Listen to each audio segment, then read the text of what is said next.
Baik, mari kita masuk pada materi kita, yaitu mengenai peristiwa penting Eropa. Yang pertama ada Renaissance, merkantilisme, reformasi gereja, Aufklärung, dan yang terakhir yaitu mengenai revolusi industri. Oke, kita masuk pada materi yang pertama, yaitu mengenai Renaissance. Oke, di layar kalian bisa lihat arti kata dari Renaissance sendiri, yang mana Renaissance terbagi dari dua kata. Yang pertama re dan naître, yang mana masing-masing artinya itu kembali dan lahir. Nah, dalam bahasa Prancis itu Renaissance berarti lahir kembali ya. Oke. Nah, dari KBBI sendiri, pengertian dari Renaissance yaitu masa peralihan dari abad pertengahan ke abad modern yang terjadi di Eropa pada abad ke-14 hingga abad 17. Nah, di sini peralihan ini ditandai dengan lahirnya kreasi baru pada masa sastra klasik, kemudian berkembangnya sastra baru, serta tumbuhnya ilmu pengetahuan modern yang diilhami oleh kebudayaan yang berasal dari Yunani dan Romawi. Nah, kemudian di sini latar belakang terjadinya Renaissance. Nah, di sini terjadi masa kegelapan ya, di Eropa atau The Dark Age. Nah, di sini yang terjadi masa kegelapan atau The Dark Age yang berkepanjangan di wilayah Eropa. Kemudian berkembangnya keyakinan bahwa kehidupan manusia pada hakikatnya sudah ditentukan oleh Tuhan. Nah, di sini kemudian berkembangnya ilmu teologi dan filsafat skolastik ya. Nah, di sini kemudian dalam terjadi masa kegelapan ini ya, kemudian di sini ada kemajuan pesat dalam bidang perdagangan dan pelayaran. Nah, di sini ada kemajuan ya. Nah, kemudian lagi ada muncul golongan humanis yang menentang kebijakan gereja. Nah, karena pada masa itu Eropa pada khususnya ya, Eropa pada umumnya dipegang oleh doktrin-doktrin atau kebijakan yang dikeluarkan oleh gereja. Nah, sehingga yang memegang peranan penting dalam kehidupan masyarakat adalah pihak gereja. Nah, di sini kemudian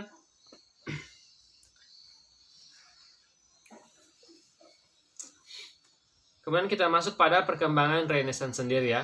Nah, di sini muncul penemuan-penemuan baru di bidang seni, sastra, dan ilmu pengetahuan yang dipelopori oleh tokoh-tokoh Italia. Nah ya, karena memang pada dasarnya Renaissance bermula dari negara Italia sendiri. Kemudian di sini bermunculan kota-kota besar dan keluarga kaya di Italia. Nah, yang ketiga yaitu Renaissance kemudian berkembang ke negara-negara Eropa dan menjadi negara modernitas. Dan yang terakhir yaitu yang keempat yaitu mengenai Renaissance mendorong negara-negara Eropa melakukan penjelajahan samudra untuk menemukan dunia baru untuk perdagangan dan pengembangan pelayaran. Nah, di sini Renaissance mencapai puncaknya ketika terjadi di kota-kota seperti Venesia, kemudian Florence, kemudian dari Edward, Belgia, dan Haarlem di Belanda. Pada masa ini, orang-orang melakukan berbagai penelitian dan mencari berbagai pemikiran-pemikiran baru. Nah, di sini kemudian ya Renaissance yang muncul dan berkembang di Italia, kemudian dengan cepat ya tadi di sini, kemudian dengan cepat menyebar ke berbagai kota-kota yang ada di Eropa lainnya, misalnya di Inggris, kemudian ada di Spanyol, Jerman, dan Belanda sendiri. Nah, di sini pun dari negara inilah Renaissance menyebar ke seluruh dunia, karena pada masa itu negara-negara ini kemudian mencari arah atau jalan untuk melakukan pelayaran ke wilayah-wilayah baru. Nah, di sini tujuan penjelajahan samudra adalah menemukan daerah-daerah perdagangan baru serta mengembangkan pelayaran. Karena pada masa itu, pada masa Renaissance ini telah berkembang Renaissance, itu perdagangan semakin pesat sehingga mereka butuh pasar baru, ya. Sehingga mereka butuh pasar baru untuk memasarkan dagangan-dagangan mereka, sehingga dilakukanlah pelayaran dan perdagangan. Oke, kita masuk pada yang kedua ya, mengenai merkantilisme. Nah, di sini arti kata ya, KBBI, menurut KBBI, sistem ekonomi untuk menyatukan dan meningkatkan kekayaan keuangan suatu bangsa dengan pengaturan seluruh ekonomi nasional oleh pemerintah dengan kebijakan yang bertujuan mengumpulkan cadangan emas, memperoleh neraca perdagangan yang baik, serta mengembangkan pertanian dan industri dan memegang monopoli atas perdagangan luar negeri. Jadi, merkantilisme ini merupakan upaya untuk menjadikan suatu negara menjadi kaya dan lebih berkuasa lagi. Nah, di sini tujuan dari merkantilisme adalah mengumpulkan emas dan perak atau logam mulia ya untuk dimasukkan ke kas negara.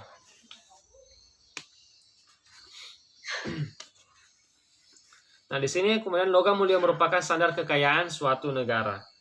Jadi, logam mulia merupakan standar suatu kekayaan negara ya. Nah, di sini latar belakang dan ciri merkantilisme sendiri. Nah, di layar kalian bisa lihat bahwa pada masa Renaissance, negara-negara besar Eropa berusaha memperkuat kondisi ekonomi mereka setelah sebelumnya terpuruk pada masa kegelapan. Nah, dari sinilah kemudian mereka ingin mencoba untuk bangkit ya, negara-negara mencoba bangkit. Di sini kemudian negara tersebut ingin menciptakan kemakmuran dan kesejahteraan bagi rakyatnya, sehingga mereka kemudian mencari cara agar negara bisa menghidupi rakyatnya. Nah, untuk ciri merkantilisme sendiri, yaitu negara merupakan satu-satunya penguasa ekonomi dan tujuan utamanya itu memperoleh logam mulia sebanyak-banyaknya. Jadi negara mempunyai hak monopoli ya, hak monopoli perdagangan atau hak untuk menentukan bagaimana caranya agar mendapatkan logam mulia sebanyak-banyaknya. Nah, di sini dalam perkembangan merkantilisme sendiri, merkantilisme yang dijalankan negara-negara Eropa tersebut mendorong berkembangnya kolonialisme dan kapitalisme. Karena tadi ya, itu ingin memperkaya negara dengan cara mencari emas atau logam mulia sebanyak-banyaknya, sehingga disinilah awal dari berkembangnya kolonialisme dan kapitalisme. Kemudian di sini negara-negara Eropa mulai melakukan kerjasama dalam bidang ekonomi, ya karena memang dalam hal perdagangan ya, apalagi ketika mereka sama-sama menjelajahi samudra. Nah, di sini penjelajahan samudra dimulai untuk perdagangan internasional.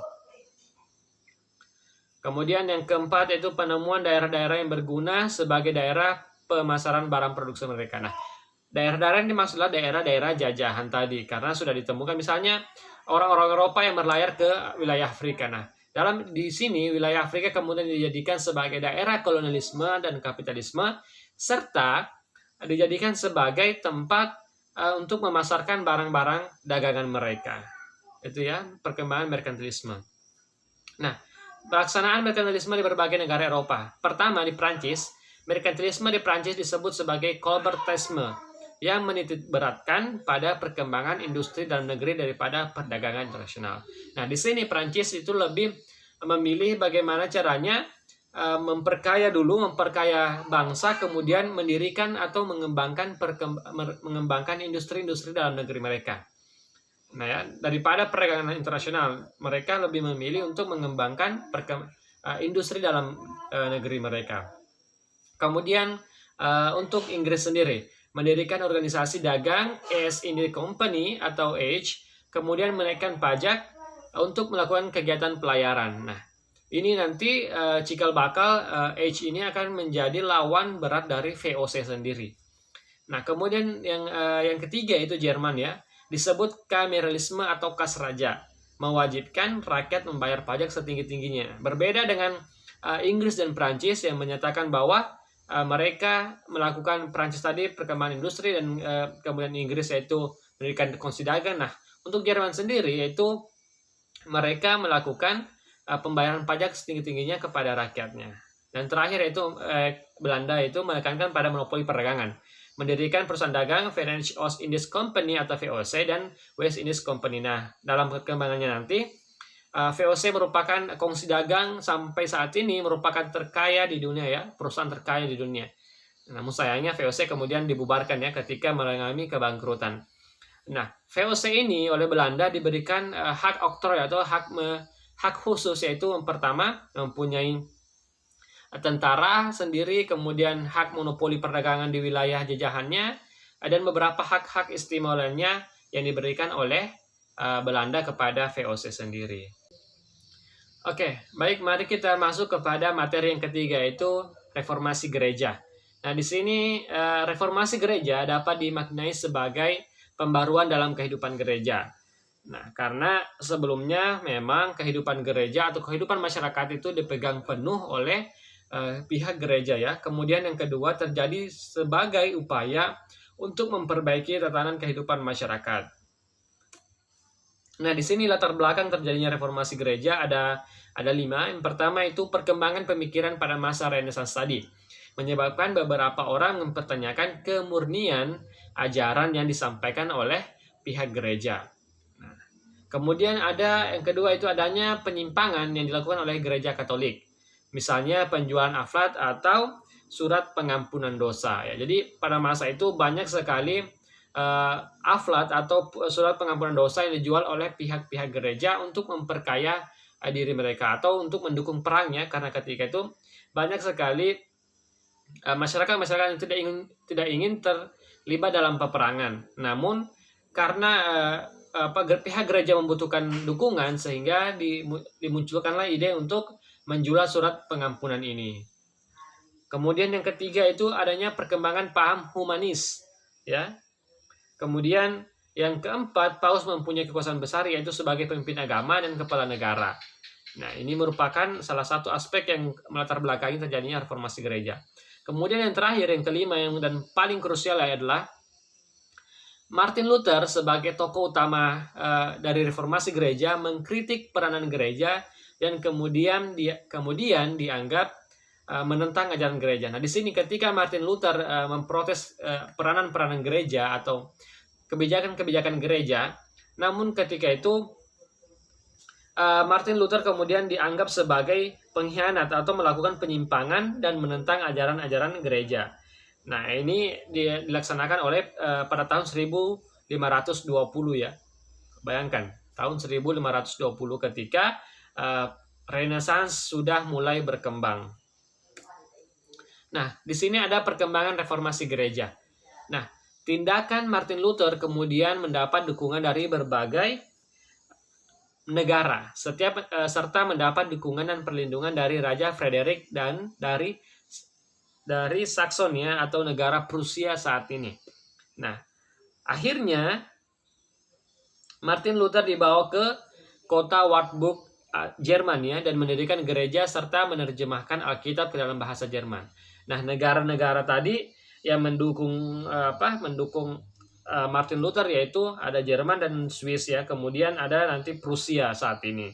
Nah, karena Martin Luther kemudian semakin terancam kedudukannya, sehingga tadi Martin Luther kemudian dibawa ke kota Wartburg atau Jerman dan mendirikan gereja serta menerjemahkan Alkitab ke dalam bahasa Jerman. Nah, dari sinilah setelah tahun 1929 berbagai aliran gereja tersebut dinamakan Protestan dan merupakan kelanjutan dari reformasi gereja. Nah, karena di sini semakin banyak yang protes ya mengenai kebijakan-kebijakan gereja dan kemurnian dari isi Alkitab itu sendiri, sehingga kemudian diberi nama Protestan dan merupakan kelanjutan dari reformasi gereja. Nah, di sini banyak golongan-golongan yang mendirikan gereja pada masanya. Yang pertama ada Quaker, ada Anabaptis, Mennonite, dan Hussite Moravian. Di sini merupakan gereja-gereja yang dibangun oleh golongan-golongan yang mengikuti tindakan dari Martin Luther sendiri. Oke, di sini kemudian gerakan reformasi gereja diikuti oleh Ulrich Zwingli dan Johannes Calvin ya. Kemudian mendapat banyak dukungan di Prancis, Jerman, Belanda, dan Skotlandia. Nah, karena tadi mereka merasa paham, mereka merasa bahwa yang dikatakan oleh Martin Luther ini benar. Karena pada masa itu ilmu pengetahuan atau Renaissance sudah berkembang di kalangan masyarakat Eropa. Sehingga pikiran-pikiran manusia, pikiran-pikiran masyarakat Eropa pada saat itu mulai berkembang. Sehingga mereka berpikir bahwa ya yang dikatakan oleh gereja-gereja tadi merupakan hanya dogma-dogma biasa, dogma-dogma yang kita harus mengikuti aliran tadi. Namun ternyata itu merupakan hal-hal yang salah, sehingga di sini banyak negara mendapat atau memberikan dukungan kepada Martin Luther dan teman-temannya tadi, yaitu Ulrich dan Johannes. Nah, di sini kemudian beberapa kelompok membentuk suatu komunitas dan menguasai beberapa kota di Indonesia. maksud saya di Eropa ya, bukan Indonesia. Karena tadi ya perkembangan sudah mulai banyak. Oke, itu ya tadi mengenai penjelasan singkat mengenai reformasi gereja. Oke, kita masuk kepada yang terakhir, itu mengenai Aufklärung. Di sini Aufklärung atau dalam bahasa Jerman ya, yang berarti pencerahan ya, atau di sini Aufklärung merupakan bahasa Jerman ya, yang kemudian jika diterjemahkan dalam bahasa Inggris itu mempunyai makna enlightenment, dan kemudian jika diartikan dalam bahasa Indonesia itu bermakna pencerahan. Nah, di sini pada masa ini Eropa mendapatkan penerangan dari masa kegelapan dengan mulai optimis untuk maju dalam pemikiran dan ilmu pengetahuan. Nah, Aufklärung ini terjadi pada tahun 1695 hingga tahun 1895. Oke, Aufklärung dan Renaissance. Apa sih bedanya? Karena Aufklärung itu merupakan dari sama-sama mempunyai arti dari pencerahan ya, dengan sama dengan Renaissance, sama yang punya arti pencerahan juga. Nah, di sini ada perbedaan mendasar ya, serupa tapi tak sama. Di sini Aufklärung adalah suatu gerakan di Eropa, gerakan besar di Eropa pada abad ke-18 yang memberi kedudukan dan kepercayaan luar biasa kepada akal budi manusia. Nah, gerakan ini tumbuh sejalan dengan penemuan besar di bidang ilmu pengetahuan alam di Italia, Jerman, Polandia, dan Inggris. Nah, untuk Renaissance sendiri adalah sebuah gerakan budaya yang berkembang pada periode dari abad ke-14 hingga ke abad 17 yang dimulai dari Italia dan menyebar ke seluruh wilayah-wilayah Eropa. Nah, perbedaan mendasarnya pada gerakan budaya dan gerakan ilmu pengetahuan ya, gerakan budaya dan ilmu pengetahuan. Nah, di sini ya itu dua perbedaan mendasar. Pertama untuk Renaissance sendiri itu gerakan budaya, kemudian untuk Aufklärung yaitu gerakan dalam bidang ilmu pengetahuan alam. Ya. Nah, kita masuk pada latar belakang dari masa Aufklärung sendiri. Di sini kemunculan Aufklärung tidak jauh berbeda dengan kemunculan Renaissance ya. Nah, pada abad pertengahan di Eropa terjadi perdebatan sengit antara kaum rasional atau akal dan iman. Ya, terjadi perdebatan sengit antara kaum rasional atau akal dengan kaum iman ya, yaitu pihak gereja. Rakyat dipaksa mengikuti dogma-dogma yang dikeluarkan oleh gereja. Jadi ini antara orang-orang yang rasional tadi karena perkembangan salah satu perkembangan reformasi gereja ya. Kemudian adanya juga berdebat dengan kaum gereja. Nah, kemudian di sini rakyat juga dipaksa melupakan kebudayaan Yunani dan kebudayaan Romawi yang berkembang pesat pada masa lalu. Nah, padahal kebudayaan Yunani dan kebudayaan Romawi itu banyak memunculkan ilmu-ilmu modern, filsafat dan sastra ya. Namun karena pihak-pihak gereja tadi mendogma bahwa itu tidak bisa dilakukan lagi ya. Nah, kemudian karena hal tersebut, tokoh-tokoh mulai menyuarakan suara mereka untuk melakukan gerakan pembaruan agar manusia bebas dari kekangan dogma gereja. Oke, kita masuk pada perkembangan Aufklärung ya. Pertama di sini perkembangan Aufklärung di Eropa seiring dengan perkembangan ilmu pengetahuan serta setiap negara memiliki aktivitas tersendiri terkait dengan perkembangan Aufklärung. Misalnya, Jerman dengan tokoh utamanya itu Immanuel Kant dengan mencetuskan filsafat yang mengantarkan gagasan baru yang memberi arah terhadap segala pemikiran dan dianggap sebagai pembawa dunia menuju abad pencerahan. Nah, kemudian di Inggris ada tokoh utama itu Edward Herbert yang mana muncul aliran deisme ya, atau yang mengkritik setiap ajaran agama yang berlandaskan dogma-dogma gereja. Dan kemudian karena ketika akal memiliki otonomi mutlak dalam aliran agama, sehingga masyarakat Inggris menjalankan agama berdasarkan akal dan kebenaran. Nah, ketika muncul aliran ini, kemudian masyarakat Inggris kemudian mulai berpikir kritis tentang aliran-aliran yang dikeluarkan oleh gereja, sehingga ketika masyarakat Inggris sudah menentukan sikapnya, maka dalam menjalankan agama Kemudian masyarakat Inggris berdasarkan akal dan kebenaran. Kemudian ada yang ketiga yaitu Perancis, di mana tokoh utamanya adalah J.J. Rousseau.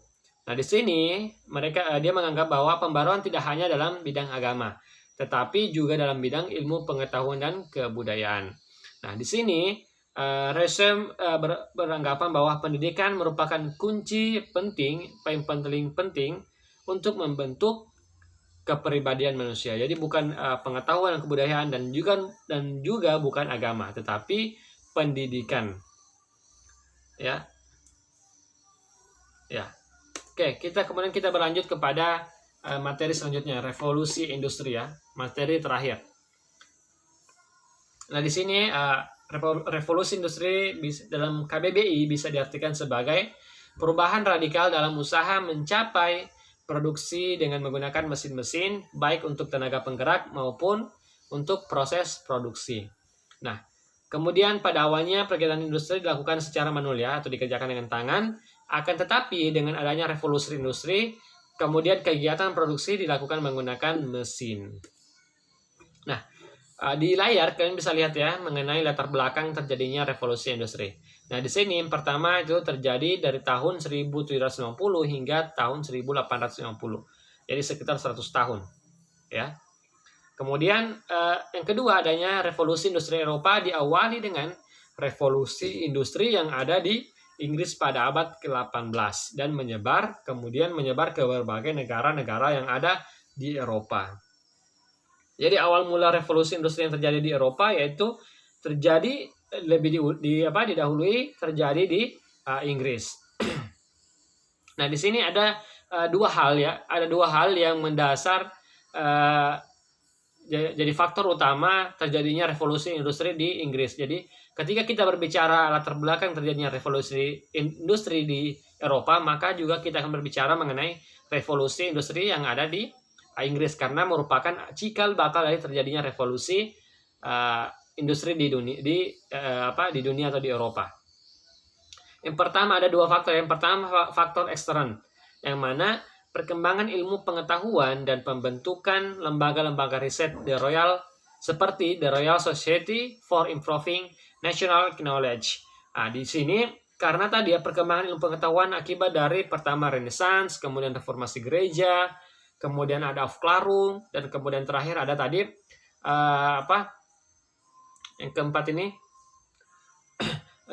masa reformasi gereja ya, sehingga memunculkan ide-ide untuk melakukan penelitian-penelitian dalam segala bidang, termasuk di sini The Royal Society for Improving National Knowledge, yang mana merupakan cikal bakal dari nanti berdirinya perusahaan-perusahaan. Nah, kemudian kedua itu mengenai faktor intern. Nah, pertama adanya revolusi agraria, kemudian adanya kekayaan alam yang melimpah, dan yang ketiga keberadaan tenaga ahli dalam perindustriannya, karena banyak pelajaran-pelajaran kemudian memunculkan ahli-ahli dalam bidang perindustrian. Kemudian tanah jajahan yang luas. Nah, karena tadi ya pada masa Renaissance ya mereka mencari tempat-tempat Renaissance dan Aufklärung ya. Mereka mengembangkan pelayaran dan mencari tempat-tempat penjualan. Nah, kemudian banyaknya tenaga kerja. Yang pertama dari dalam negeri, yang kedua dari daerah jajahan. Kemudian adanya kebebasan berusaha, kemudian modal yang besar. Kemudian terakhir serta adanya jaminan stabilitas keamanan dari pemerintah Inggris. Nah, kemudian di sini ada perkembangan revolusi industri. Jadi di sini kita bagi menjadi tiga ya. Pertama domestic system atau home industry, yang kedua manufacturing industry, dan yang ketiga yaitu factory system. Yang pertama itu domestic system atau home industry. Pada tahap ini industri masih dikerjakan di dalam rumah dan peralatan sederhana. Industri pada tahap ini menghasilkan barang-barang kebutuhan sehari-hari. Yang kedua itu manufacturing industry. Pada tahap ini industri sudah mulai dikerjakan pada tempat-tempat tertentu sebagai lokasi produksi. Lokasi ini sekaligus dijadikan sebagai tempat penjualan hasil produksi. Industri pada tahap manufaktur ini menyerap tenaga kerja sekitar 10 orang pekerja. Kemudian terakhir yaitu factory system. sudah mulai menggunakan mesin dalam proses produksinya tentunya. Kemudian industri pada tahap ini menyerap lebih banyak tenaga kerja. Kemudian pabrik hanya digunakan tempat produksi sementara untuk hasil produksi dijual di tempat lainnya. Berbeda tadi dengan manufacture industri yang mana tempat produksi dan tempat penjualan itu sama ya, satu tempat. Tapi kalau factory system itu lain tempat produksi, lain juga tempat penjualan. Nah, kemudian di sini perkembangan revolusi industri ini yang awalnya hanya di Inggris ya, terjadi di Inggris, kemudian dengan cepat menyebar ke berbagai wilayah negara di Eropa dan selama periode revolusi industri ini. Ya. Jadi itu ya tadi mengenai revolusi industri. Yang pertama tadi kita bahas ada Renaissance, kemudian ada Aufklärung, ada revolusi industri ini, kemudian ada reformasi gereja, ada dan terakhir merkantilisme. Jadi itu merupakan peristiwa-peristiwa penting yang terjadi di Eropa yang kemudian menyebar di seluruh dunia yang dibawa oleh penjajah-penjajah tadi atau kaum pelayar perdagangan dan pelayaran internasional tadi. Ya itu ya. Jadi saya rasa video singkat sudah sampai sini video singkat kita mengenai peristiwa-peristiwa penting yang terjadi di Eropa. Jadi mungkin hanya itu yang bisa saya sampaikan. Terima kasih atas perhatiannya. Terima kasih untuk mengklik video ini. Jangan lupa untuk like, komen, dan share. Serta jangan lupa untuk subscribe channel ini. Terima kasih. Assalamualaikum warahmatullahi wabarakatuh.